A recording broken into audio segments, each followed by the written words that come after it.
السلام علیکم ورحمۃ اللہ وبرکاتہ۔ اللہ تعالیٰ کے فضل سے تیسرے سپارے کا آخری رکوع ہے جو ہم نے کل شروع کیا تھا۔ اس رکوع کی تلاوت کر دی تھی اور اس کی جو پہلی آیت ہے اس رکوع کی، یعنی کہ آیت نمبر 82 وہاں سے مضمون شروع ہوا تھا۔ اس کا جو لفظی ترجمہ ہے وہ ہم نے کل گو تھرو کر لیا تھا۔ اس کے علاوہ جو خلیفۃ المسیح رابع رحمہ اللہ تعالیٰ کا بیان فرمودہ ترجمہ ہے اور اس میں جو حضور نے فٹ نوٹ دیا ہے وہ کل ہم نے کور کر لیا تھا۔ آج اسی آیت سے مضمون کو لے کے چلتے ہیں، اور اس مضمون میں اس آیت کے جو بیان کردہ مضامین ہیں وہ اتنے وسیع ہیں کہ ان کو کل بہرحال ختم نہیں تھا کیا جا سکا، اور کوشش کریں گے کہ آج اس مضمون کو کور کر کے اور باقی کا بھی رکوع جو ہے اس کو آج انشاءاللہ تعالی ختم کر لیں۔ تو ترجمہ چونکہ ہم اس آیت کا پہلے کل کر چکے ہیں، لہٰذا اس کا لفظی ترجمہ کرنے کی دوبارہ سے اس طرح سے ضرورت نہیں ہے، لیکن بنیادی طور پہ اس آیت کی جو تفصیل ہے وہ میں آپ کی خدمت میں رکھ دیتا ہوں۔ اس آیت کا در حقیقت ہمارے اور ہمارے جو غیر احمدی بہن بھائی ہیں ان کے ساتھ بہت ہی گہرا تعلق ہے، اور اس آیت سے جو ختم نبوت والی بحث ہے اس کا بہت گہرا تعلق ہے، اور ختم نبوت کے مسئلے پر یہ آیت بہت گہری نظر اور بہت گہری روشنی وضاحت ڈالنے والی ہے۔ لہٰذا سب سے پہلے میں یہ بتاتا چلوں کہ یہ جو لفظ آیا ہے میثاق، یہ در حقیقت قرآن پاک میں دو قسم کے میثاق کا ذکر آیا ہے، اور تیسرے کسی قسم کے میثاق کا ذکر قرآن پاک میں پورے قرآن پاک میں نہیں آتا۔ میں نے کل بھی بتایا تھا کہ میثاق کا جو لفظی مطلب ہوتا ہے وہ ہوتا ہے معاہدہ، عہد، اور یہ معاہدہ جو ہوتا ہے اس کو ہم انگریزی میں کانٹریکٹ کہتے ہیں، جو کہ دو فریقین جو ہوتے ہیں ان کے درمیان میں یہ طے پاتا ہے، اور مراد یہ ہوتی ہے کہ تم یہ کرو تو میں یہ کروں گا۔ اب جب ہم دیکھتے ہیں کہ وہ دو کون سے میثاق ہے جن کا قرآن پاک میں ذکر آتا ہے، تو پہلا میثاق تو وہ تھا جو اللہ تعالیٰ نے بنی اسرائیل یعنی قوم یہود کے ساتھ باندھا۔ اس کی تفصیل ہم سورۃ البقرہ کے مضامین میں پڑھ چکے ہیں۔ اور دوسرا میثاق جس کا قرآن پاک میں ذکر آتا ہے یہ وہ میثاق ہے جو اللہ تعالیٰ نے تمام انبیاء کے ساتھ باندھا، اور اس کے باندھنے کے وقت کے متعلق جو مختلف آراء پیش کی جاتی ہیں ان میں سے ایک تو یہ ہے کہ جب ابھی اللہ تعالیٰ نے صرف روحیں پیدا کی تھیں، یا یہ کہ روحوں کا ایک تصور پیدا ہوا تھا، اس وقت انہوں نے اللہ تعالیٰ کے حضور اس بات کا اقرار کیا کہ تمام روحیں جو ہیں وہ اس بات کی حامی تھیں کہ ہاں اللہ تعالیٰ ہمارا رب ہے، اور یہ کہ خدا کی ربوبیت اور خدا کی وحدانیت کی چھاپ اللہ تعالیٰ نے ہر روح پر لگا چھوڑی ہے۔ یہ جو عہد تھا یہ تو ہر روح کے ساتھ اللہ تعالیٰ کا تھا، ہر روح نے یہ اقرار کیا چاہے جس کی بھی روح تھی، لیکن ایک خاص اقرار تھا جو اللہ تعالیٰ نے انبیاء کی ارواح سے لیا، اور وہ یہ تھا کہ جب بھی کوئی نبی خدا کا رسول تمہارے درمیان آئے جو ان باتوں کی تصدیق کرنے والا ہو جو تمہارے پاس پہلے سے موجود ہو، تو تمہارا فرض بنتا ہے کہ تم نے اس پر ایمان لانا ہے اور اس کی مدد کرنی ہے۔ یہ دو باتیں ہیں جن کا ذکر کیا گیا کہ اس پر ایمان بھی لے کر آنا ہے اور اس رسول یا نبی پر اس کی مدد بھی کرنی ہے۔ اب ایک تو اس میثاق کا جو وقت بتایا جاتا ہے مختلف تفسیروں میں وہ یہ تھا کہ یہ روز الست، یعنی یہ کہ ابھی جب دنیا کائنات قائم بھی نہیں تھی ہوئی اور اللہ تعالیٰ نے روحوں کو پیدا کیا، اس وقت یہ جو ڈسکشن ہے یہ ہو رہی ہے۔ دوسرا وقت جو بتایا جاتا ہے یا جو دوسرا کہہ لیں ایک تفسیر کا رخ دکھایا جاتا ہے، بتایا جاتا ہے، وہ یہ ہے کہ ہر نبی نے اپنے سے بعد میں آنے والے نبی کی پیشن گوئی کی اور اپنی قوم کو اس طرف توجہ دلائی کہ دیکھو اگر میرے بعد تم میں خدا کا کوئی رسول اور نبی مبعوث ہو جائے اور وہ ان باتوں کی تصدیق کرے جو میں نے تمہارے سامنے پیش کی ہیں، تو اس پر ایمان لے کر آنا ہے اور اس نبی کی مدد بھی کرنی ہے۔ یہ عہد اللہ تعالیٰ کے اس کلام کے مطابق ہر نبی نے اپنی قوم میں اس بات کی تشہیر کر کے کیا، یعنی اس عہد پر عمل جو ہے وہ اپنا پورا کر کے دکھایا۔ حضرت خلیفۃ المسیح ثانی سیدنا المصلح الموعود رضی اللہ تعالی عنہ بیان فرماتے ہیں تفسیر صغیر میں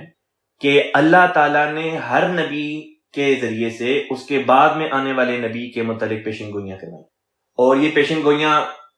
ان انبیاء نے اپنی قوموں میں کی، کیونکہ یہی مراد ہو سکتی تھی کہ ایک نبی کی زندگی میں دوسرا نبی تو اس طرح سے نہیں آیا کرتا، عمومی طور پہ بہت ہی شاذ و نادر کے طور پہ ہوتا ہے کہ اس طرح سے دو انبیاء جو ہیں وہ ایک دوسرے کے ساتھ آ جائیں۔ بعض ایگزامپلز ہیں جن کا ہمیں ذکر ملتا ہے قرآن پاک میں، لیکن یہ کہ یہ بہت کم اس قسم کی مثالیں ہیں۔ عمومی طور پہ یہی ہوتا آیا ہے کہ ایک نبی کی وفات ہوتی تھی تو اس کی وفات کے بعد اللہ تعالیٰ اس کی قوم میں دوسرا نبی جو تھا وہ اس کو برپا کر دیتا تھا، یعنی کہ مبعوث فرما دیا کرتا تھا۔ تو جب نبیوں سے میثاق لیا گیا کہ وہ ایمان لے کر آئیں گے اور وہ اس کی مدد کریں گے، ایمان لانے کا جہاں تک سوال ہے تو تمام انبیاء پر ایمان لے کر آتے ہیں۔ ایک بھی نبی ایسا نہیں گزرا خدا کا جو اللہ تعالیٰ کی طرف سے بھیجے ہوئے دوسرے انبیاء کا انکار کرے۔ جب حضرت نوح علیہ السلام آئے تو نوح علیہ السلام نے اپنے سے پہلے جتنے انبیاء آئے تھے ان سب کی صداقت کا اظہار ضرور کیا ہوگا۔ اسی طریق پر ابراہیم علیہ السلام آئے تو انہوں نے بھی کیا، موسیٰ علیہ السلام آئے تو انہوں نے بھی کیا۔ جب رسول پاک صلی اللہ علیہ وسلم آئے تو ان کے ذریعے سے تمام جتنے انبیاء آئے تھے سب کا جو تھا حضور صلی اللہ علیہ وسلم نے اقرار کیا کہ ہاں وہ خدا تعالیٰ کے سچے پاک باز نبی تھے۔ تو نبیوں پہ جو پہلے گزر گئے ان کے اوپر ایمان تو اس طرح سے ثابت ہے۔ پھر اسی طریق پر اپنے سے بعد میں آنے والے انبیاء کے متعلق بھی جو ہے وہ انبیاء جو تھے وہ اس قسم کی پیشن گوئیاں کرتے رہے۔ مثلا حضرت موسیٰ علیہ السلام نے پیشن گوئیاں کی کہ ان کے بعد انبیاء آئیں گے، جن میں خاص طور پر حضرت رسول کریم صلی اللہ علیہ وسلم کی بابت پیشن گوئیاں پائی جاتی ہیں۔ پھر اسی طرح حضرت عیسیٰ علیہ السلام کی بابت بھی پیشن گوئیاں پائی جاتی ہیں، بعض اور انبیاء کے متعلق بھی پیشن گوئیاں پائی جاتی ہیں۔ پھر حضرت مسیح موعود علیہ السلام جو ہمارے دور میں ہوئے ان کے متعلق بھی کتب سابقہ میں پیشن گوئیاں وغیرہ جو ہیں وہ پائی جاتی ہیں۔ لیکن اس آیت میثاق النبیین میں صرف ایمان لانے کا ذکر نہیں بلکہ اس کی مدد کا بھی ذکر تھا۔ اب بات یہ کہ نبی تو وفات پا چکا ہے، اگر نبی کی وفات ہو جائے تو بعد میں آنے والی نبی کی وہ کس طرح سے مدد کرے گا؟ پس پتہ چلتا ہے کہ یہ حکم در حقیقت اس نبی کی امت یا اس نبی کے پیروکاروں کے لیے تھا کہ جب تمہارے نبی کی وفات ہو جائے اور نبی کی وفات کے بعد خدا تعالیٰ کی طرف سے کوئی اور نبی یا رسول تمہیں مبعوث ہو تو اس پر ایمان لانا اور اس کی اطاعت کرنا، اس کی مدد کرنا تمہارے لیے لازمی ہے۔ یہ وہ مضمون ہے جو حضرت خلیفۃ المسیح رابع رحمہ اللہ تعالیٰ نے بیان فرمایا۔ حضرت مسیح موعود علیہ السلام نے جو اسی آیت کی تشریح میں نقطہ بیان فرمایا ہے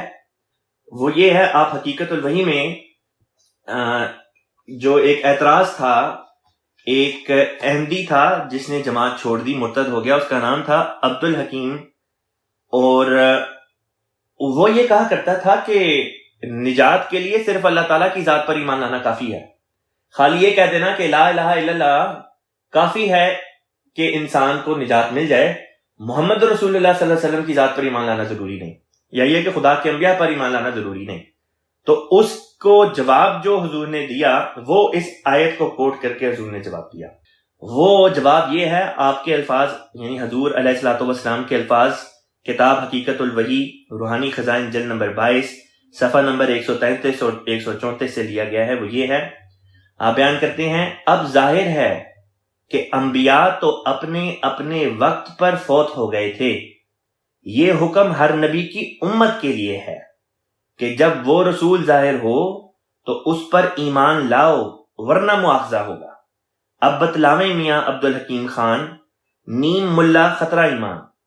کہ اگر صرف توحید خشک سے نجات ہو سکتی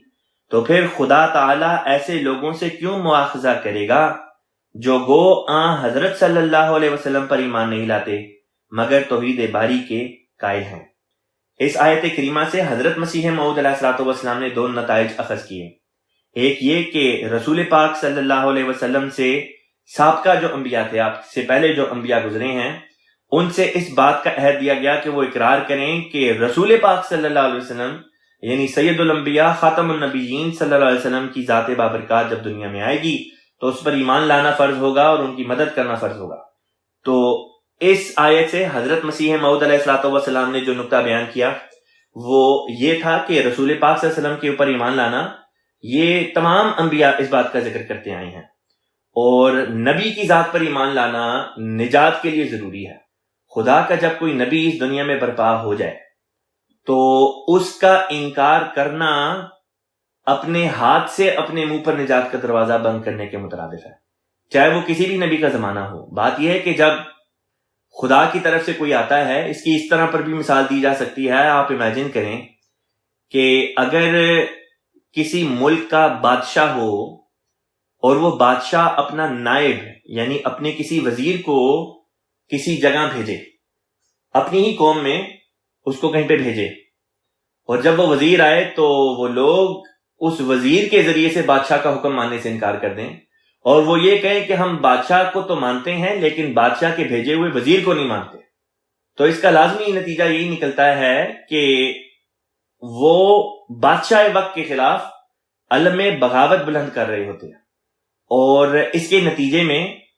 وہ صرف وزیر کا انکار نہیں کر رہے ہوتے بلکہ خود بادشاہ کا بھی انکار کر رہے ہوتے ہیں جس نے اس وزیر کو بھیجا ہے۔ بس یہ کوئی اچھا کام تو نہ ہوا، اس کے نتیجے میں لازمی طور پہ یہی ہوا کرتا ہے اور یہی ہوتا آیا ہے کہ بادشاہ کے جب وزیر کا انکار کیا جاتا ہے جس کو خود بادشاہ نے بھیجا ہو، تو اس کے نتیجے میں پھر بادشاہ کا غضب بھڑکتا ہے، نہ کہ اس کی خوشنودی ظاہر ہوتی ہے۔ وہ یہ تو نہیں کہتا شاباش بہت اچھا کام کیا ہے، میرے وزیر کا تم نے انکار کر دیا، یہی میں چاہتا تھا۔ یہ ہرگز نہیں ہوتا، اور نہ ہی عقل اس بات کو گوارا کرتی ہے کہ بادشاہ جب کسی کو وزیر بنا کر بھیجے تو اس کا انکار کرنا کوئی اچھا کام ہے۔ بس اس طرح پر بھی ہم اس مضمون کو سمجھ سکتے ہیں کہ خدا کا جب بھی کوئی نبی آتا ہے، خدا کی طرف سے جب بھی کوئی آئے گا، اس کا انکار کرنا بنی نوع انسان کو نقصان میں ڈالے گا، اور یہ وہ مضمون ہے جو حضرت مسیح موعود علیہ السلام نے یہاں پہ بیان فرمایا۔ پھر آپ نے ریویو آف ریلیجنز میں ایک مضمون آپ کا شائع ہوا جس میں آپ نے یہ تحریر فرمایا کہ اس آیت سے بنص صریح یعنی صاف طور پر ثابت ہوا کہ تمام انبیاء جن میں حضرت مسیح بھی شامل ہیں مامور تھے، یعنی اللہ تعالیٰ کی طرف سے ان کو حکم دیا گیا تھا کہ حضرت صلی اللہ علیہ وسلم پر ایمان لاویں، اور انہوں نے اقرار کیا کہ ہم ایمان لائے۔ یہ وہ نکات ہیں جو حضرت مسیح موعود علیہ السلام نے اس آیت میثاق النبیین کے ضمن میں بیان فرمائے۔ حضرت خلیفہ اول رضی اللہ تعالیٰ عنہ نے حقائق الفرقان میں جو بات بیان کی ہے وہ بھی آپ کی خدمت میں پیش کر دیتا ہوں۔ حضور نے در حقیقت ایک واقعہ کوٹ کیا ہے، بڑا ہی دلچسپ ہے۔ حضور فرماتے ہیں کہ ایک شخص نے مجھ پر اعتراض کیا کہ تمہارا قرآن شریف اپنے نبی کی نسبت پیش گوئیاں تو اگلی کتب سے بیان کرتا ہے مگر درس اور باب کا حوالہ نہیں دیتا۔ حضور بیان کرتے ہیں کہ ایک شخص تھا، اس نے یہ اعتراض کیا کہ قرآن شریف میں مختلف پیشن گوئیاں جو ہیں رسول پاک صلی اللہ علیہ وسلم کی نسبت پچھلی جو ہے الہی کتابوں کا حوالہ دیے بغیر بس یہ کہہ دیا کہ فلاں مذہب کی کتب میں رسول پاک صلی اللہ علیہ وسلم کے متعلق پیشن گوئیاں ہیں، لیکن چیپٹر کا نمبر نہیں بتایا، ورس نمبر نہیں بتایا، آیت وغیرہ کا حوالہ نہیں دیا۔ تو یہ اس نے اعتراض کیا۔ حضور فرماتے ہیں کہ اللہ تعالیٰ نے مجھے بہت عمدہ جواب سمجھایا۔ میں نے وقفہ دے کر ایک انجیل ہاتھ میں لی اور کہا کہ اس میں مسیح کی نسبت بعض پیش گوئیاں عہد نامہ عتیق سے دی گئی ہیں۔ یعنی حضور بیان کرتے ہیں کہ اللہ تعالیٰ نے آپ کو یہ جواب سکھایا کہ انجیل کو ہاتھ میں لے لو، یعنی نیو ٹیسٹمنٹ کو، بائبل کے اگلے حصے کو لے لو، اور آپ نے کہا کہ یہ جو نیو ٹیسٹمنٹ ہے، انجیل ہے، جو حضرت عیسیٰ علیہ السلام کے دور سے شروع ہوتی ہے، اس میں حضرت عیسیٰ علیہ السلام کے متعلق کئی پیشن گوئیوں کا ذکر ہے جو اولڈ ٹیسٹمنٹ یعنی بائبل کے پہلے حصے میں پائی جاتی ہیں، لیکن یہ کہ نیو ٹیسٹمنٹ میں جو پیشن گوئیاں حضرت عیسیٰ علیہ السلام کے متعلق اولڈ ٹیسٹمنٹ کے اندر سے پیش کی گئی تھیں، ان میں کتاب کا نام، ان میں چیپٹر نمبر، ان میں ورس نمبر، یہ کوئی حوالے نہیں دیے گئے۔ اسے خدا جانے اپنی بات یاد نہ رہی، کہنے لگا باب اور درس تو 14ویں صدی کے بعد بنے ہیں۔ اس شخص نے یہ جواب دیا کہ یہ جو چیپٹر نمبر ہیں اور ورس نمبر ہیں یہ تو 14ویں صدی عیسوی میں جا کے بنے ہیں۔ اس پر میں نے اسے کہا کہ ذرا ہوش میں آؤ، قرآن شریف نے بھی اس وقت ان پیشن گوئیوں کے حوالے دیے ہیں جبکہ باب و درس نہیں تھے۔ اس پر وہ بہت شرمندہ ہوا۔ تو یہ ایک ضمنی جو ہے حوالہ تھا جو حضرت خلیفۃ المسیح اول رضی اللہ تعالیٰ عنہ کی تفسیر میں اسی آیت میثاق النبیین کے تحت بیان کیا گیا تھا، اور اس میں در حقیقت واقعے میں مراد یہ تھی بیان کرنا کہ اس آیت میں بھی رسول پاک صلی اللہ علیہ وسلم کی نسبت جو ہے وہ پیشن گوئی تھی۔ اب ان دو تفاسیر کے بیان کر دینے کے بعد اب میں مجموعی طور پر اس آیت کی تفسیر جو ہے اور اس سے متعلقہ جو مضامین ہیں آپ کی خدمت میں پیش کروں گا۔ میں پہلے بتا چکا ہوں کہ اس آیت میں تمام انبیاء سے عہد لیا گیا تھا، لیکن یہ عہد جو اس آیت میں جس کا ذکر ہے یعنی آل عمران کی آیت نمبر 82 میں، اس میں رسول پاک صلی اللہ علیہ وسلم سے اس عہد کے لیے جانے کا ذکر نہیں آتا، بلکہ اگر ذکر آتا ہے تو بس یہ آتا ہے کہ اللہ تعالیٰ نے انبیاء سے عہد لیا۔ وہ عہد کیا تھا پھر اس عہد کی تفصیل بیان کر دی، لیکن اسی عہد کا ایک دفعہ دوبارہ قرآن پاک میں اللہ تعالیٰ نے ذکر فرمایا۔ اب کی بار اللہ تعالیٰ نے سورہ احزاب کی آیت نمبر 8 میں اس آیت کا جو ہے وہ ذکر فرمایا ہے۔ لہذا سورہ احزاب جو ہے یہ قرآن پاک کی 33ویں سورہ ہے، اور اس کی آیت نمبر 8 کے الفاظ یہ ہیں۔ اللہ تعالیٰ بیان کرتا ہے اعوذ باللہ من الشیطان الرجیم وَإِذْ أَخَذْنَا، اور جب ہم نے لیا من النبیین نبیوں سے، میثاقہم ان کا میثاق، یہ وہی میثاق ہے جس کا ذکر اس آیت میں چل رہا ہے جس کو ہم سٹڈی کر رہے ہیں، آل عمران کی آیت نمبر 82۔ وَمِنْکَ، یا اور جب ہم نے نبیوں سے عہد لیا، وَمِنْکَ اور تجھ سے،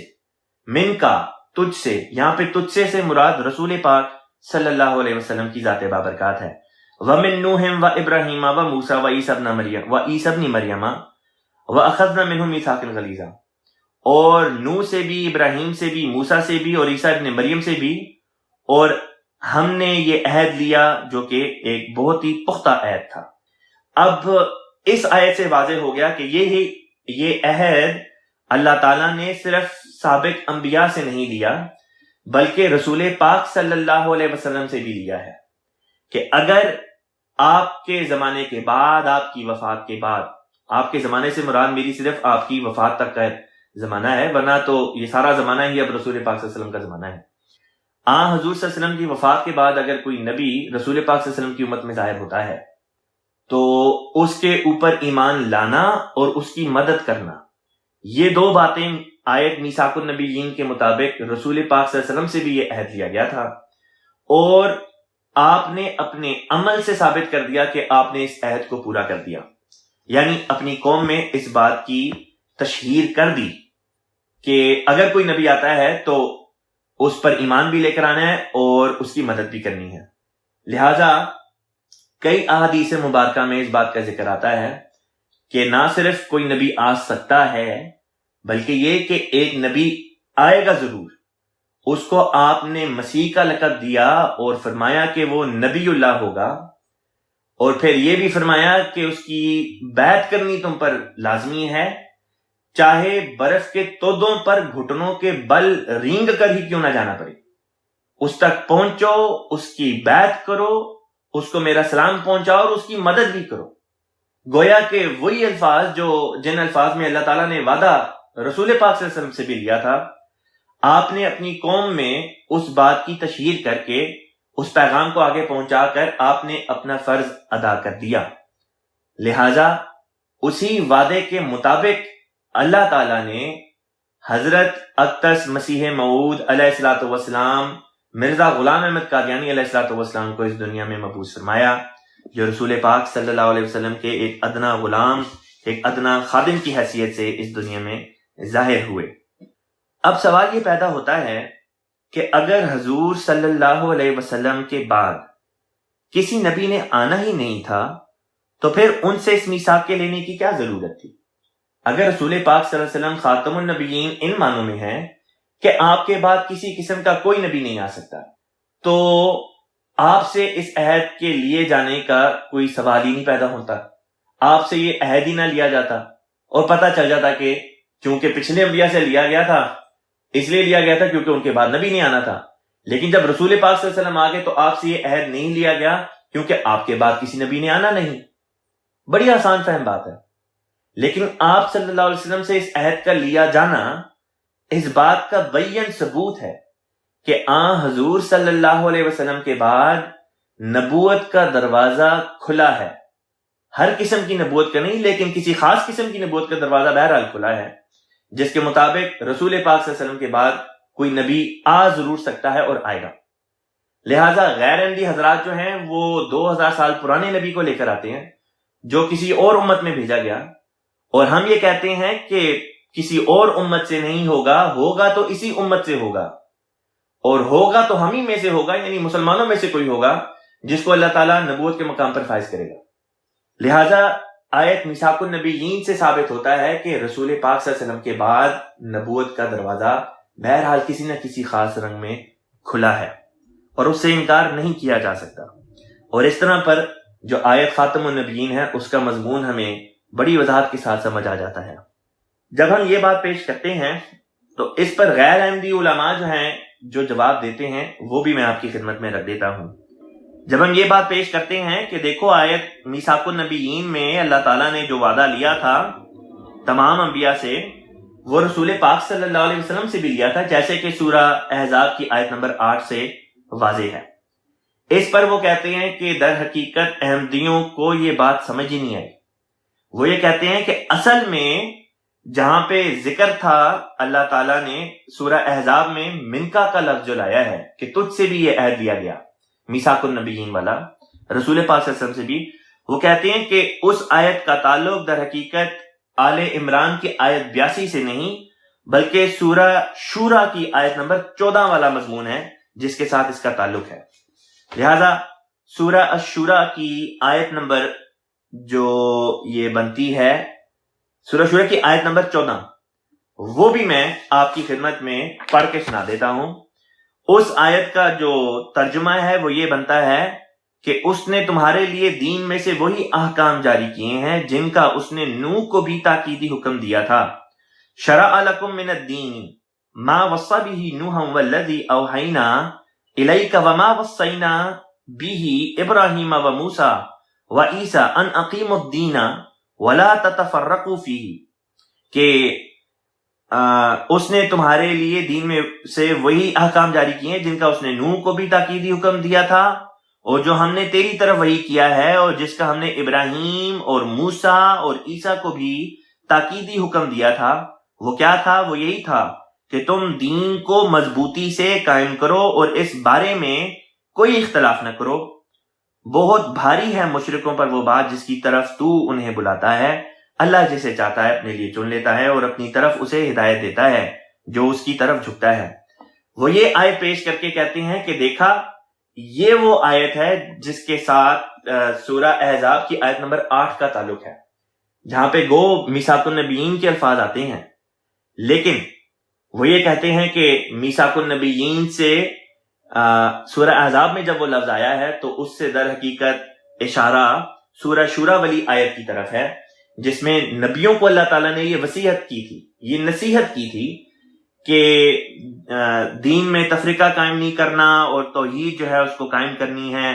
اور خدا کے دین کا قیام جو ہے وہ ہمیشہ نظر کے سامنے ہونا چاہیے۔ یہ تاکیدی باتیں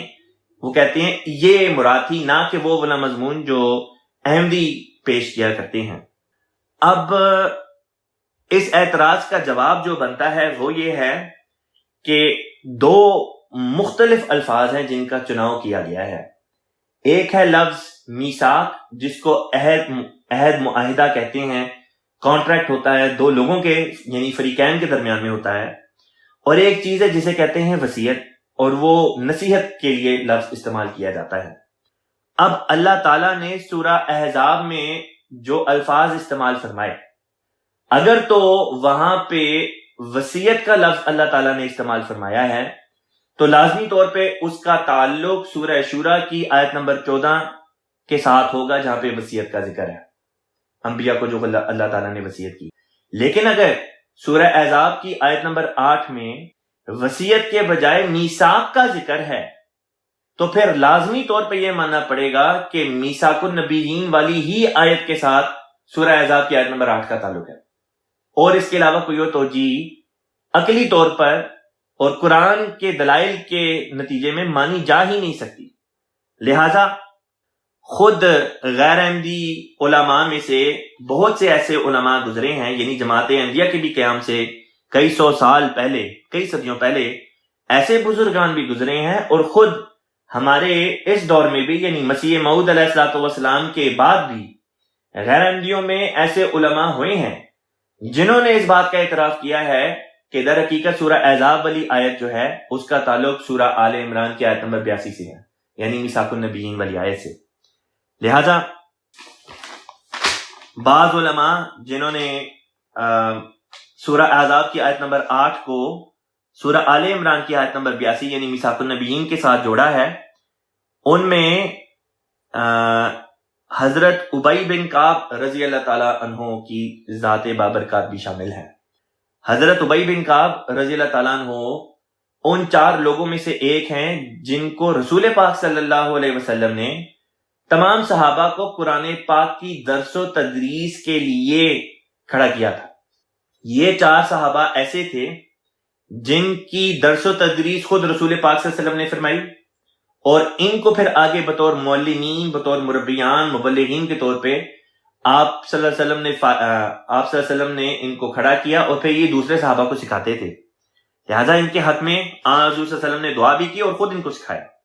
وہ صحابی ابی بن کعب رضی اللہ تعالیٰ عنہ، حدیث کی کتاب ہے مسند احمد بن حنبل،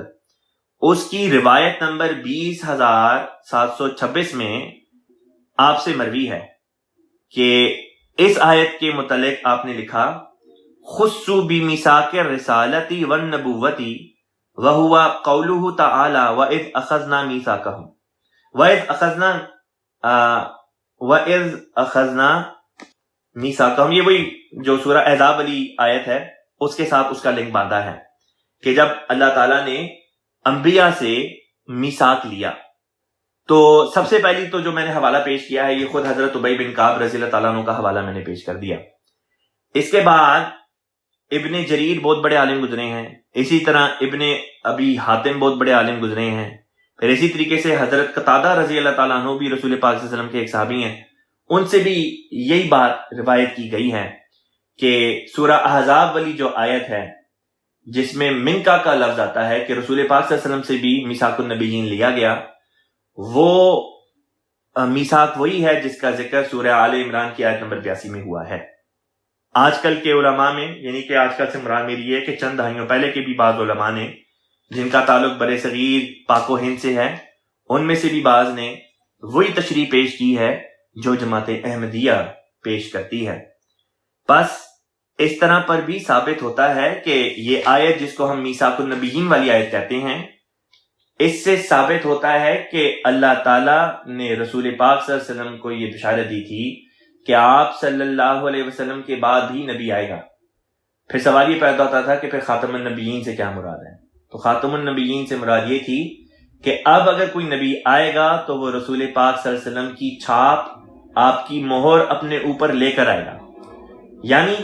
اب جو آئے گا وہ رسول پاک صلی اللہ علیہ وسلم کی غلامی میں آئے گا، آپ کی غلامی سے باہر نہیں آئے گا۔ اگر کوئی آئے گا تو رسول پاک صلی اللہ علیہ وسلم کے دین ہی سے آئے گا، آپ کے دین سے باہر سے نہیں آئے گا، آپ کی امت سے باہر سے نہیں آئے گا، اور جو آئے گا اس کا دین بھی دین اسلامی ہوگا اور اس کی شریعت وہی ہوگی جو رسول پاک صلی اللہ علیہ وسلم اس دنیا میں لے کر آئے، یعنی شریعت قرآن۔ بس یہ آیت میثاق النبیین والا مضمون ہے جس سے مسئلہ ختم نبوت جو ہے وہ سمجھنے میں بڑی آسانی ہوتی ہے۔ اللہ تعالیٰ ہمیں توفیق دے کہ ہم اس مضمون کو احسن رنگ میں اپنے غیر احمدی بھائیوں اور بہنوں کو سمجھانے والے ہوں، اور یہ کہ اللہ تعالیٰ ان کے دلوں کو اور عقلوں کو جلا بخشے اور ان کے دلوں کو کھولے کہ تاکہ تعصب کی پٹیاں اتار دیں اور وہ بھی خدا تعالیٰ کی اس جماعت میں داخل ہو جائیں جس کو اللہ تعالیٰ نے اس دور میں حضرت مسیح موعود علیہ الصلوۃ والسلام کے ذریعے سے خود اپنے ہاتھ سے قائم فرمایا ہے۔ اب اس مضمون کو ہم آگے لے کے چلتے ہیں، اگلی آیت پہ چلتے ہیں۔ اللہ تعالیٰ اگلی آیت میں بیان کرتا ہے فمن تولا، پس جو فمن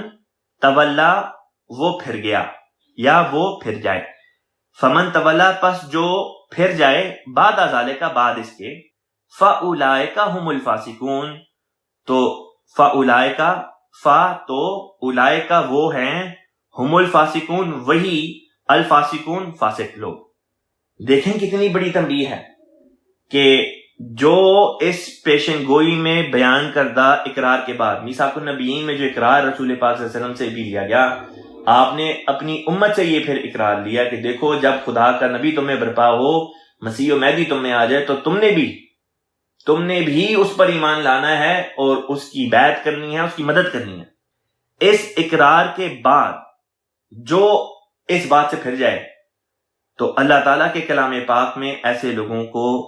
فاسق کہا گیا، بعد ایمان لانے کے جو پھر جاتے ہیں اور اطاعت کے دائرے سے باہر چلے جاتے ہیں،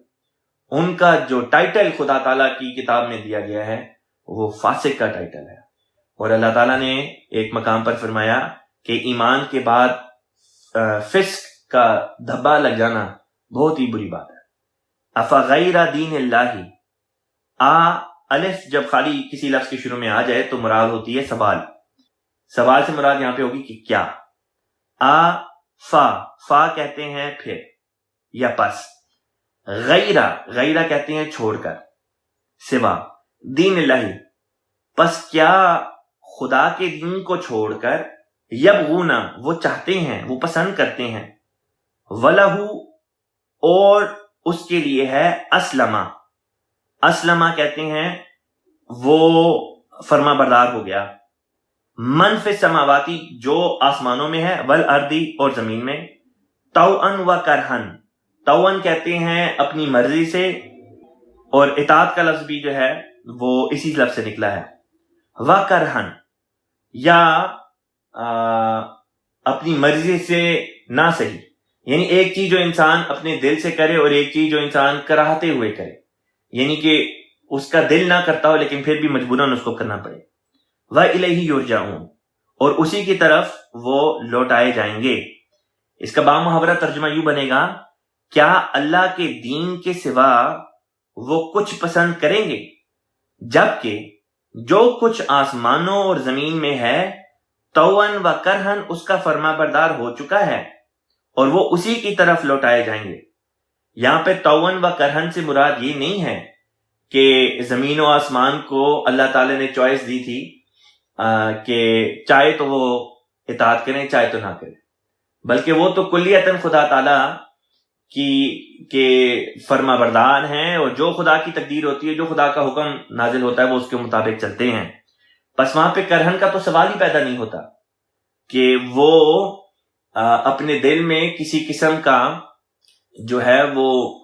منفی رنگ اختیار کر کے تو پھر مجبوراً اطاعت کریں۔ مراد یہ تھی کہ زمین و آسمان میں جو کچھ بستا ہے وہ اللہ تعالیٰ کی اطاعت کر کر ہی رہتا ہے۔ یہ کرہن کا لفظ جو ہے یہ در حقیقت آسمانوں کے لیے نہیں، بلکہ یہ کرہن کا لفظ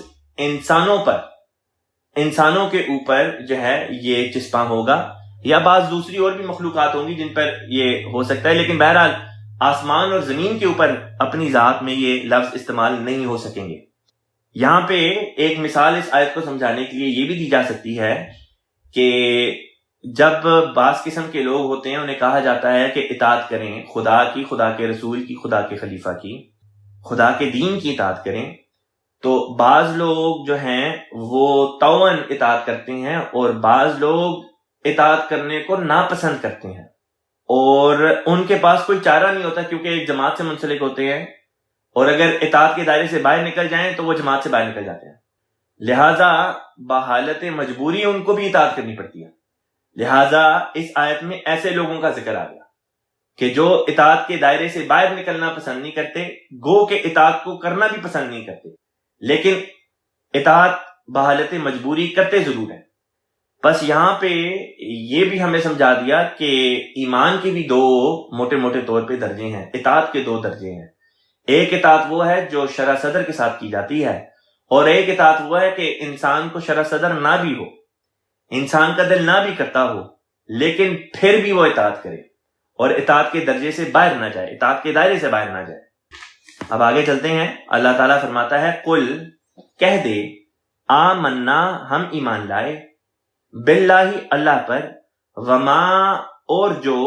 انزلہ، نازل کیا گیا، علینا، ہم پر، وما انزلہ، اور جو نازل کیا گیا، علی ابراہیم، ابراہیم علیہ السلام پر،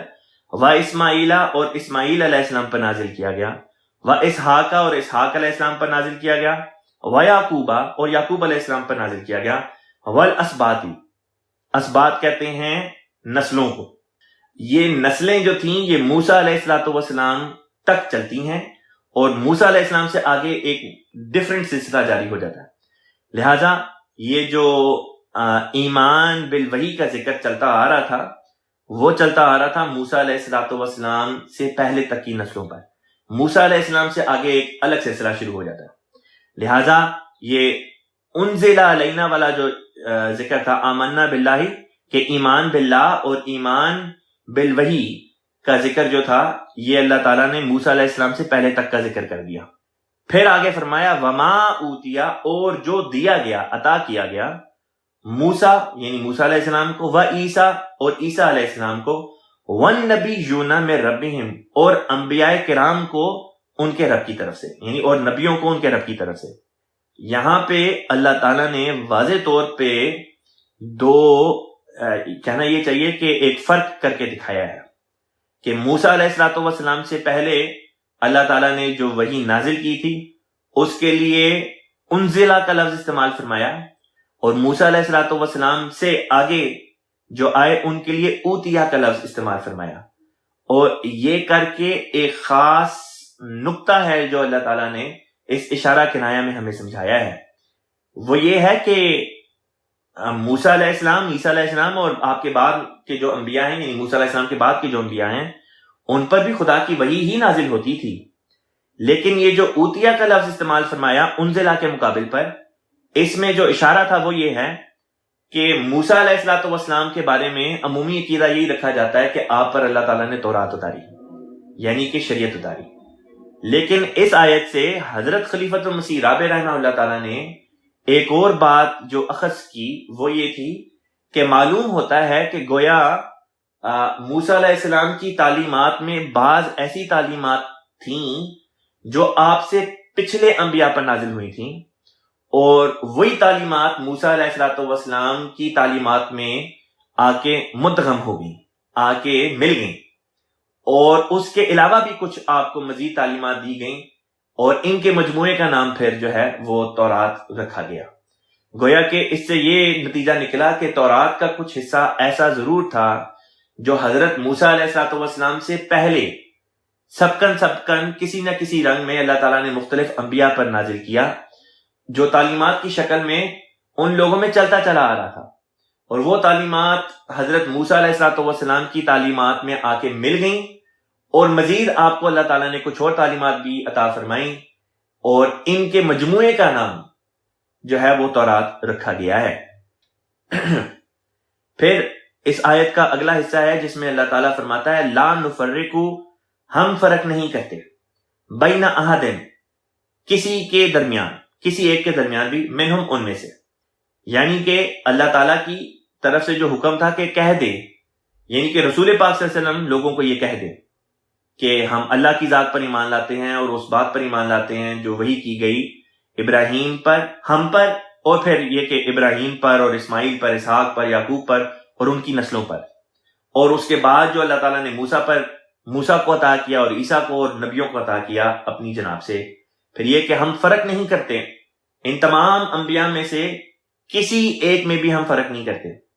اب یہ مضمون پہلے بھی آ چکا ہے سورہ البقرہ میں، جس کا میں نے تفصیل کے ساتھ وہاں پہ ذکر کیا تھا۔ وہ بات یہی تھی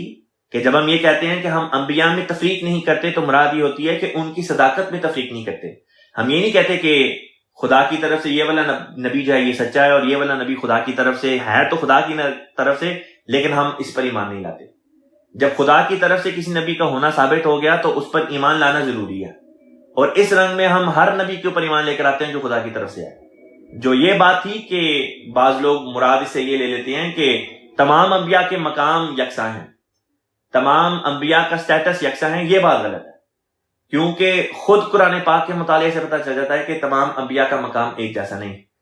کسی کا مقام اوپر ہے تو کسی کا مقام جو ہے وہ نیچے۔ خود اسی تیسرے سپارے کی جہاں سے شروعات ہوتی ہے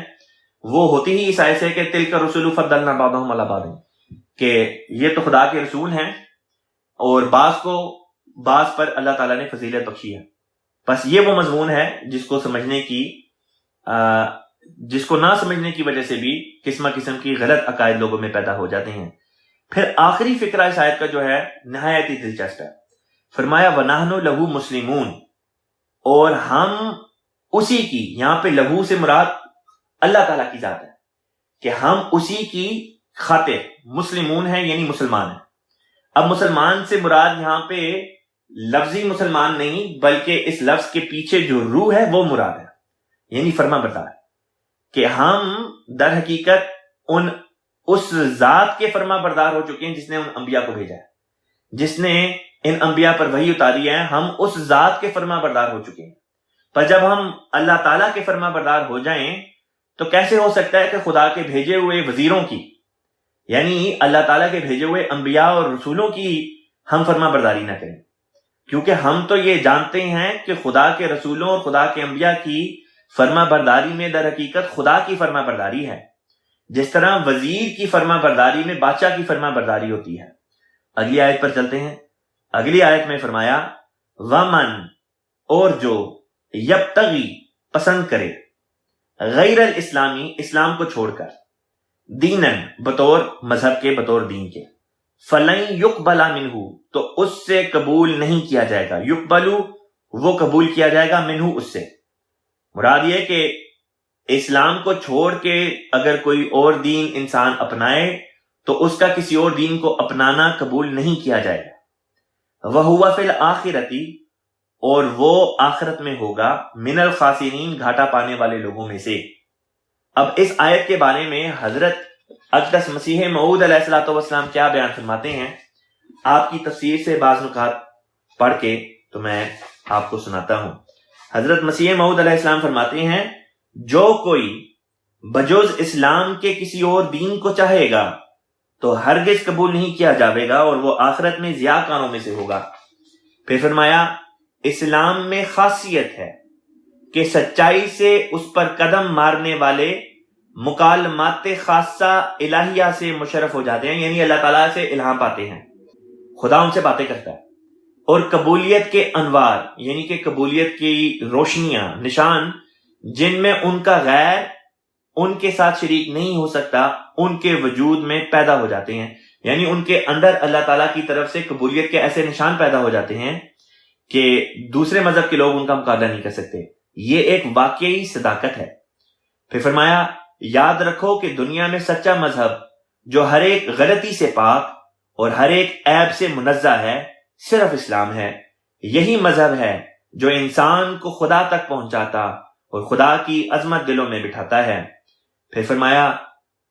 نجات اپنی کوشش سے نہیں بلکہ خدا کے فضل سے ہوا کرتی ہے۔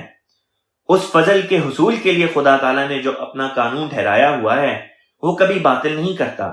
وہ قانون یہ ہے کہ ان کنتم تحبون اللہ فاتبعونی یحببکم اللہ، یعنی کہ اگر تم دعویٰ کرتے ہو کہ تم خدا سے محبت کرتے ہو تو پھر رسول پاک صلی اللہ علیہ وسلم کی پیروی کرو، اللہ بھی تم سے محبت کرے گا۔ اور یہ کہ من یبتغی غیر الاسلامی دینا فلن یقبل منہ، یہی آیت جو ہے وہ حضور نے پھر کوٹ کی۔ آخر پہ حضور نے یہ بھی بات بیان کی کہ اسلام کے سوا اور کوئی دین قبول نہیں ہو سکتا، اور یہ میرا دعویٰ نہیں، تاثیرات ظاہر کر رہی ہیں۔ تو یہ وہ چند نکات تھے جو حضرت مسیح موعود علیہ السلام نے اس آیت کے ضمن میں بیان کیے۔ حضرت خلیفۃ المسیح رابع رحمہ اللہ تعالیٰ نے جو بات بیان کی اس آیت کی تفسیر بیان کرتے ہوئے، ترجمہ بیان کرتے ہوئے، آپ فرماتے ہیں کہ یہاں پہ لفظ اسلام سے مراد فرما برداری لے کے سمجھنا چاہیے کہ جب آپ لفظ اسلام سے مراد فرما برداری لیں گے تو اس آیت کو سمجھنا آسان ہو جائے گا۔ فرمایا کہ وہ لوگ جو فرما برداری کو چھوڑ کر کوئی دین اختیار کرتے ہیں ان سے وہ باتیں قبول نہیں کی جائیں گی جس میں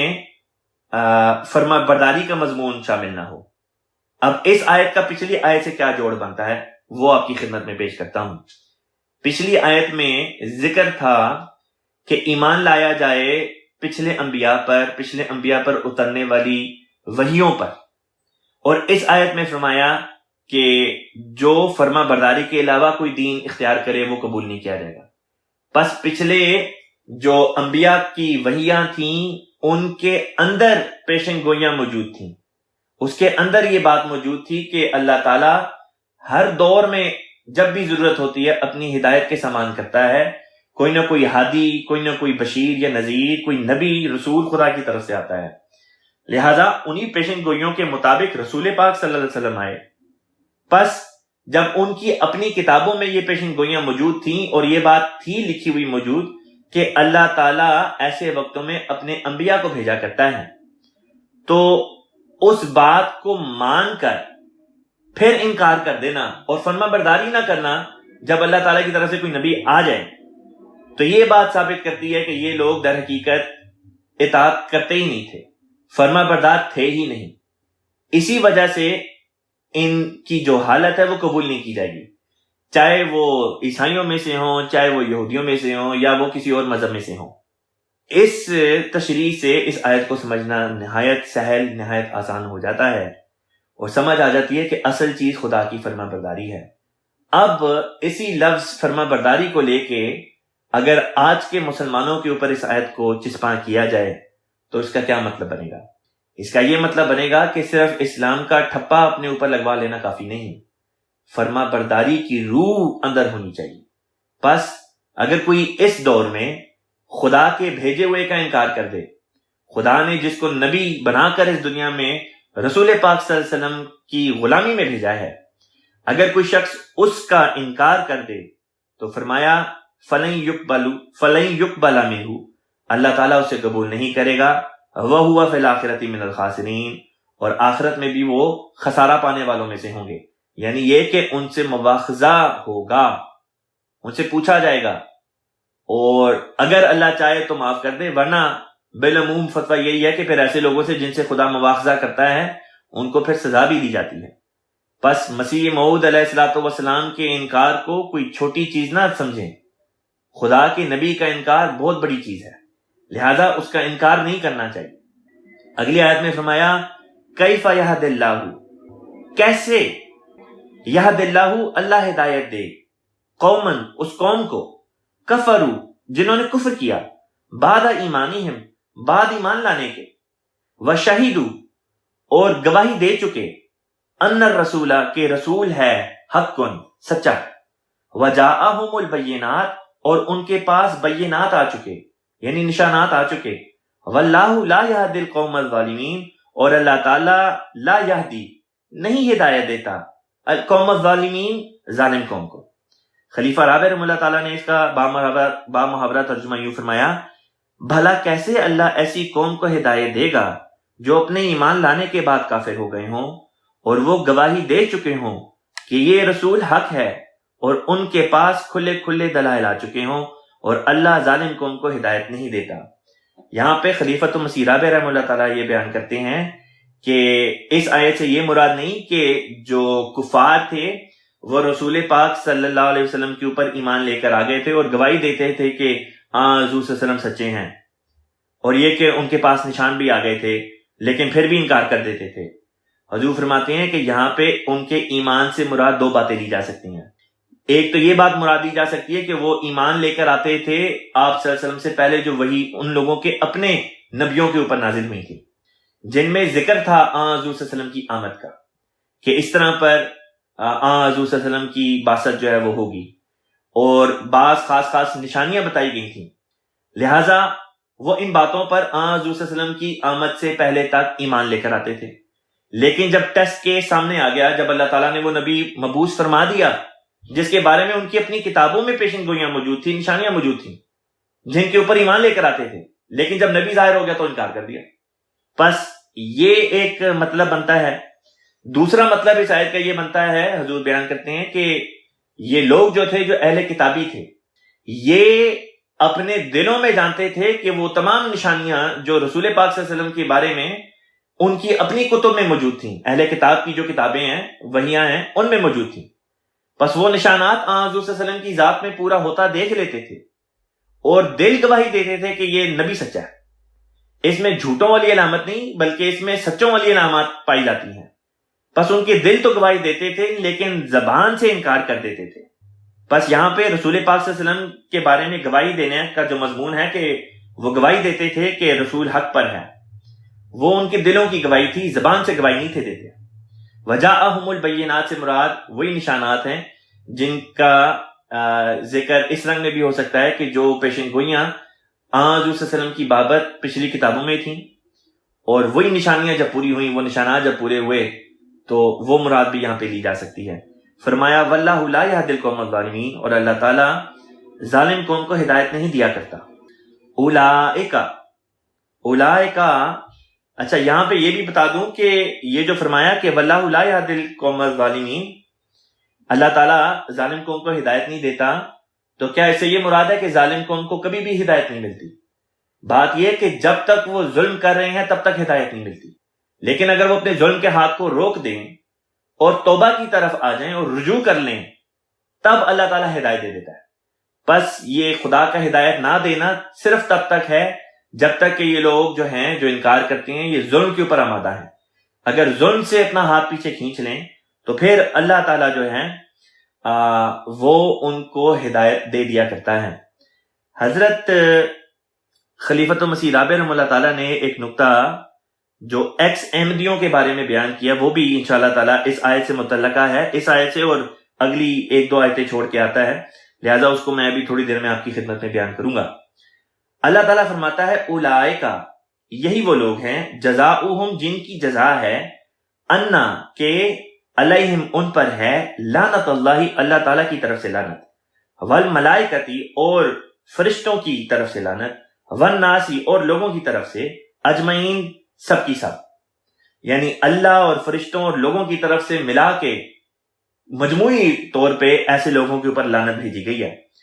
اب بعض لوگ یہ کہتے ہیں کہ والناسی اجمعین سے مراد یہ ہے کہ سب لوگ لعنت بھیجتے ہیں، حالانکہ عملی طور پر ایسا نہیں دیکھا جاتا کہ ہر کوئی شخص لعنت بھیج رہا ہو منکرین پر، ان کفار پر۔ پس الناس سے مراد خواص بھی لیے جا سکتے ہیں، خاص لوگ، کہ ان خاص لوگوں کی طرف سے بھی اللہ تعالیٰ نے جو ہے اور اللہ کے فرشتوں نے جو ہے وہ لعنت بھیج دی۔ جس طرح ہم کہتے ہیں کہ دین الناس علی ملوکہم، مثلاً ایک فکرہ ہم استعمال کرتے ہیں کہ لوگوں کا جو مذہب ہوتا ہے وہ ان کے بادشاہ کے مطابق ہوتا ہے، جو بھی بادشاہ کا مذہب ہوتا ہے عوام الناس بھی وہی مذہب اختیار کر لیتی ہیں۔ لہٰذا میں مثال دینے کے لیے سمجھا رہا ہوں آپ کو کہ افریقہ میں جب ایک بادشاہ احمدیت قبول کرتا ہے، یعنی حقیقی اسلام قبول کرتا ہے، تو اس کے ماتحت اگر 50,000 لوگ ہیں یا 1 لاکھ یا 2 لاکھ یا 3 لاکھ لوگ ہیں، وہ سب کے سب اپنے بادشاہ کے ساتھ ہی بیعت کر لیتے ہیں۔ اور اگر کبھی اس طرح سے ہو کہ بادشاہ دین کو چھوڑ دے تو اس کے پیچھے جتنے لوگ ہوتے ہیں وہ بھی اس کے ساتھ ہی چھوڑ کے چلے جاتے ہیں۔ تو اس طرح پر بھی اس مضمون کو سمجھا جا سکتا ہے کہ اللہ تعالیٰ جب کسی پہ لعنت بھیج دے تو اصل لعنت تو وہی ہے جو خدا کی طرف سے آ جائے۔ پھر اللہ تعالیٰ نے فرمایا کہ فرشتے بھی لعنت کرتے ہیں۔ یہاں پہ ایک اعتراض جو حضرت مسیح موعود علیہ السلام کی تحریرات پر کیا جاتا ہے، اس کا ایک جواب میں آپ کو سمجھا دیتا ہوں۔ آپ لوگ جو حضرت مسیح موعود علیہ السلام کی کتب کا مطالعہ کرتے ہیں اور تبلیغ کرتے ہیں، اور جو آپ میں سے تبلیغ کرتے ہیں، لازمی طور پہ آپ کے سامنے غیر احمدی دوست احباب جو ہیں یہ اس قسم کا اعتراض ضرور پیش کرتے ہوں گے۔ حضرت مسیح موعود علیہ السلام نے اپنی بعض کتب میں اپنے مخالفین کے اوپر لعنت بھیجی ہے، اور ایک کتاب میں غالباً 1000 دفعہ لفظ لعنت باقاعدہ اپنے مخالفین کے لیے آپ نے لکھا بھی ہے، 1000 دفعہ لعنت لکھا ہے۔ تو اس پر بعض غیر احمدی یہ اعتراض کرتے ہیں کہ نعوذ باللہ من ذالک، حضرت مسیح موعود علیہ السلام نے یہ بڑا غلط کام کیا کہ 1000 دفعہ آپ نے لعنت کو لکھا، اور وہ کہنا یہ چاہتے ہیں کہ اس سے نعوذ باللہ من ذالک حضرت مسیح موعود علیہ السلام کے ذہن پر یا آپ کی شخصیت پر یا آپ کی سوچ پر کسی قسم کا وہ حملہ جو ہے وہ کرنے کی کوشش کرتے ہیں. حالانکہ بھول جاتے ہیں کہ اللہ تعالیٰ نے تو اس آیت میں فرمایا ہے کہ جھوٹوں پر یعنی کہ جو انکار کر دیں ان لوگوں پر بھی اللہ تعالیٰ کی طرف سے لعنت اور ملائکہ کی طرف سے لعنت اور لوگوں کی طرف سے بھی لعنت. اب اگر پوچھا جائے کہ لوگ دنیا میں کتنے ہیں تو ان کے نزدیک تو یہ آیت تمام لوگوں کو شامل کر لیتی ہے. بس تمام لوگوں کی اگر لیے جائے تو اگر خالی مسلمانوں کو بھی لے لیں تو کم از کم 2 بلین تو یہی ہو گئے. 2 بلین سے مراد ہے کم از کم 200 کروڑ. پھر اگر خالی مسلمان نہ لیے جائیں بلکہ تمام لوگوں کو شمار کر لیا جائے تو دنیا کی آبادی 8 بلین سے اوپر ہو چکی ہے، یعنی کہ 800 کروڑ سے اوپر ہے. پھر اب اگر خدا کے فرشتوں کو لیا جائے تو اللہ تعالیٰ تو قرآن پاک میں فرماتا ہے کہ خدا کے فرشتوں کی تعداد اتنی زیادہ ہے کہ گنتی میں آ ہی نہیں سکتے، انفینٹ ہے. تو کہاں 1000 دفعہ لعنت اور کہاں انفینٹ فرشتے اور 8 بلین صرف انسان، اور پھر ان سب کے اوپر اللہ تعالیٰ کی طرف سے بھی لعنت. بس یہ اس قسم کے جو اعتراض کرتے ہیں ان کا جواب اس آیت کے ذریعے سے دینا چاہیے. اب یہ جو لعنت کا مضمون ہے یہ بھی اسی حد تک ہے کہ جس حد تک انسان اپنی حالت کو نہ بدل لے. اگر انسان توبہ کی طرف آ جائے تو پھر خدا تعالیٰ اس لعنت کو بھی اوپر سے ہٹا دیتا ہے. مراد یہ ہوتی ہے کہ اس لعنت کے نتیجے میں جو بد اثر پیدا ہوتا ہے اللہ تعالیٰ اس بد اثر کو پیدا نہیں ہونے دیتا ایسے لوگوں کے حق میں جو اپنی توبہ کر لیں. لہذا فرمایا خالدین فیہا، وہ اسی حالت میں رہیں گے. لا یخفف عنہم العذاب، لا یخفف نہیں کم کیا جائے گا، عنہم ان سے، العذاب عذاب کو، ولا ہم ینظرون اور نہ ہی وہ کوئی مہلت دیے جائیں گے، الا الذین سوائے ان لوگوں کے، تابو جنہوں نے توبہ کی، من بعد ذالک بعد اس کے جو، واصلحوا اور اپنی اصلاح کر لی، یعنی کہ جس نے توبہ کی اور اصلاح کی ان کے اوپر سے یہ جو لعنت والا مضمون ہے وہ ہٹا دیا جائے گا. فَإِنَّ اللَّهَ غَفُورٌ رَحِيمٌ، پس یقیناً اللہ تعالیٰ غفور ہے یعنی بار بار بخشنے والا، بار بار معاف کر دیتا ہے، رحیم ہے، بار بار رحم فرماتا ہے. ان الذین کفروا، یقیناً وہ لوگ جنہوں نے کفر کیا، بعد ایمانہم بعد ان کے ایمان لانے کے، ثم ازدادوا کفرا پھر کفر میں بڑھتے چلے گئے، لن ہرگز نہیں، تقبلا قبول کیا جائے گا، توبتہم ان کی توبہ کو، وَأُولَئِكَ هُمُ الضَّالُّونَ اور وہی تو ہیں جو گمراہ لوگ ہیں. یہاں پر ایک اور اعتراض جو اسلام کے اوپر پڑتا تھا اس کا بھی اللہ تعالیٰ نے جواب سکھا دیا. غیر احمدی علماء میں یہ بات پائی جاتی ہے، وہ کہتے ہیں کہ اسلام میں ارتداد یعنی مذہب کو چھوڑنے کی سزا جو ہے، اسلام کو چھوڑنے کی سزا جو ہے وہ قتل ہے. حالانکہ اس آیت میں اللہ تعالیٰ فرماتا ہے کہ وہ جنہوں نے کفر کیا اور پھر کفر کی حالت میں بڑھتے چلے گئے. حالانکہ جس نے کفر کیا ہے اگر اسلام میں قتل کی سزا ہوتی تو فوری طور پر اس کو تو قتل کر دینا چاہیے تھا، کفر میں بڑھنے کا سوال ہی پیدا نہیں ہوتا. پس ایمان کے بعد کفر کرنا اور پھر کفر کی حالت میں بڑھتے چلے جانا اس بات کا ثبوت ہے کہ اسلام میں ارتداد کی سزا قتل ہے ہی نہیں، سرے سے نہیں ہے. یہاں پہ یہ بھی اللہ تعالیٰ نے فرما دیا کہ جو کفر کرتے ہیں کفر کی حالت میں بڑھتے چلے جاتے ہیں ان کی توبہ قبول نہیں ہوتی. میں نے پیچھے ذکر کیا تھا کہ ایکس احمدیوں کے بارے میں حضور نے یہاں پہ ایک نقطہ بیان فرمایا، خلیفۃ مسیح رابع رحمہ اللہ تعالیٰ نے. وہ نقطہ یہ تھا، حضور بیان کرتے ہیں کہ بعض احمدی ہوتے ہیں جو ارتداد کرتے ہیں یعنی جماعت کو چھوڑ دیتے ہیں خود ہی، اور شرارت نہیں کرتے، کسی وجہ سے جماعت کو چھوڑ دیا لیکن پھر خاموش ہو جاتے ہیں. انہی میں سے اکثر ہوتے ہیں جو بالآخر معافی مانگ کر توبہ کر کے واپس آ جاتے ہیں. لیکن وہ جو جماعت کو چھوڑ کر ارتداد کر کے شرارت پر کھڑے ہو جائیں اور شرارتیں کرنا شروع کر دیں اور اعتراضات وغیرہ کرنے میں بڑھتے چلے جائیں، جس طرح یہاں پہ فرمایا کہ ثم ازدادوا کفرا، تو وہ لوگ ہیں جن کی توبہ قبول نہیں ہوتی. اور حضور فرماتے ہیں کہ ان میں سے بعض لوگ ہوتے ہیں جو بعد میں لکھتے ہیں کہ اچھا ہم واپس آنا چاہتے ہیں. تو حضور فرماتے ہیں کہ تمہارے انداز جو ہیں وہ کفر والے ہیں، تمہارے انداز حقیقی توبہ والے نہیں. تو اس پہ یہ اعتراض کرتے ہیں کہ توبہ تو قبول کرنا اللہ تعالیٰ کے ہاتھ میں ہے، آپ کون ہوتے ہیں؟ بس ان کے اس قسم کے اعتراضات جو وہ خلیفہ پہ کرتے ہیں اس سے بھی ثابت ہو جاتا ہے کہ ان کے دل میں ایمان ہی نہیں. گو اپنی طرف سے کہتے ہیں کہ ہم نے توبہ کر لی لیکن توبہ کوئی نہیں کی ہوتی. بس وہ لوگ جو اس قسم کا وتیرہ اختیار کرتے ہیں اللہ تعالیٰ نے فرما دیا لن تقبل توبتہم کہ ان کی توبہ کو خدا قبول نہیں کیا کرتا. آخری آیت اس سپارے کی، اس رکوع کی ہے، ان الذین، یقیناً وہ لوگ، کفروا جنہوں نے کفر کیا، وماتوا، اور وہ مر گئے۔ اب یہاں پہ ماتو کا جو لفظ آیا ہے یہ طبی مفاد کے لیے آیا ہے، جس سے ثابت ہوا کہ اسلام میں ارتداد کی سزا قتل نہیں، ورنہ اللہ تعالیٰ فرماتا ہے کہ ان الذین کفروا، وہ جنہوں نے کفر کیا، وقتلوا، اور قتل ہو گئے۔ یہاں پہ ماتو کا لفظ رکھ کے یہ ہمیں سمجھا دیا کہ ارتداد کرنے والے طبی موت مرتے ہیں، ان کے لیے قتل کی سزا نہیں۔ وہم کفار، اور وہ طبی طور پر وفات پا گئے اس حالت میں کہ وہ کفار تھے۔ فلن یقبل من احدہم، پس ہرگز قبول نہیں کیا جائے گا ان میں سے کسی سے، ملء الارض، ملء کا مطلب ہوتا ہے بھرا ہوا،